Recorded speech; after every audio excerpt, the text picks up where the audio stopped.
AJSU party के supremo Sudesh Kumar Mahato को आखिर ये क्यों कहना पड़ा कि झारखंड में सरकार तो मजबूत है, लेकिन यहाँ की जनता मजबूर है, बेबस है, लाचार है। एक कार्यक्रम के दौरान उन्होंने इस बात को उल्लेखित किया कि भले ही सरकार जो है 56 इंच की हो, मजबूत हो, फुल मेजोरिटी की सरकार हो, लेकिन यहाँ की जो जनता है वो मजबूर है, लाचार है, बेबस है। लिहाजा मजबूर जनता की आवाज बनेगी आजसू पार्टी। दूसरे शब्दों में कहें तो आजसू पार्टी के सुप्रीमो सुदेश कुमार महतो ने एक तलवार से दो वार किए हैं। एक तो यहाँ की सरकार पर कहीं ना कहीं कटाक्ष किया है कि वो सरकार तो फुल मेजोरिटी की सरकार है, पूर्ण बहुमत की सरकार है, मजबूत सरकार है, आंकड़ों में मजबूत दिखती है, लेकिन यहाँ की जनता जो है वो मजबूर है, लाचार है, बेबस है। उन्होंने ये बताने की कोशिश की कि सरकार के मजबूत होने से जनता भी मजबूत हो जाएगी, ये जरूरी नहीं है। उन्होंने झारखंड के संदर्भ में इस बात को कहा है और ये बताने की कोशिश की है कि उन बेबस और लाचार जनता की आवाज बनने के लिए जो है आजसू पार्टी और उनके कार्यकर्ता और उनके पदाधिकारी जो है वो मैदान में यानी सड़क पर उतरने को तैयार हैं। अगर इस बात को आगे बढ़ाएं तो सुदेश कुमार महतो उनकी पार्टी ये बताने की कोशिश कर रही है कि मजबूर जनता के हक और अधिकार की लड़ाई को अब आजसू पार्टी लड़ेगी।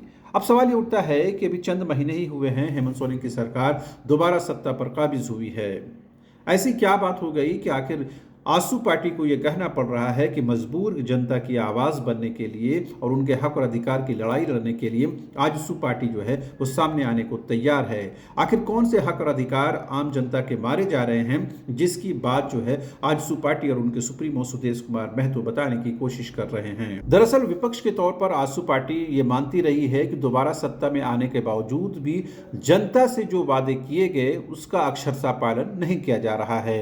एक एग्जाम्पल के तौर पर अगर हम मैया सम्मान योजना को देखें तो जनवरी माह की राशि अब तक नहीं मिली है, फरवरी 12 तारीख हो चुकी है, फरवरी की भी राशि अब तक नहीं पहुंची है। विपक्ष के तौर पर आजसू पार्टी बीजेपी इसे लेकर के कहीं न कहीं जो है सरकार पर हमलावर है और ये बताने की कोशिश कर रही है कि जिस कमिटमेंट और जिस प्रतिबद्धता के साथ सरकार वापस सत्ता में आई है उस कमिटमेंट को पूरा नहीं किया जा रहा है। दूसरा उदाहरण ले, जेपीएससी का उदाहरण ले सकते हैं, बेरोजगार नौजवानों का, युवाओं को उदाहरण ले सकते हैं।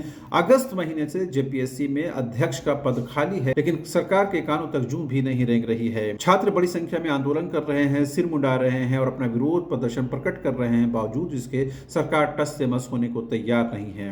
ये दो उदाहरण ऐसे हैं जिसमें बड़ा एक वर्ग जो है इसमें समाहित हो जाता है। दरअसल ऐसे ही विषयों को लेकर के आजसू पार्टी ये बताने की कोशिश कर रही है कि वो जनता के हक और अधिकारों को लेकर के एक बार फिर से संघर्ष करने को तैयार है। 24 फरवरी से झारखंड विधानसभा का बजट सत्र है, लिहाजा इस सत्र के दौरान आजसू पार्टी सदन के अंदर और सदन के बाहर इन आवाजों को बुलंद करने की बात भी कहती हुई नजर आ रही है।